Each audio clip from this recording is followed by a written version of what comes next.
अखण्डमण्डलाकारं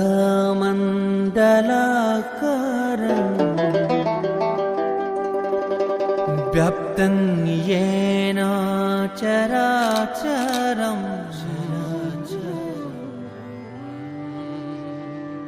तत्पदं दर्शितं येन तस्मै श्री गुरवे नमः।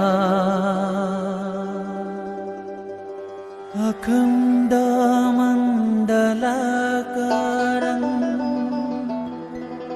व्याप्तं येन चराचरं तत्पदं दर्शितं येन तस्मै श्री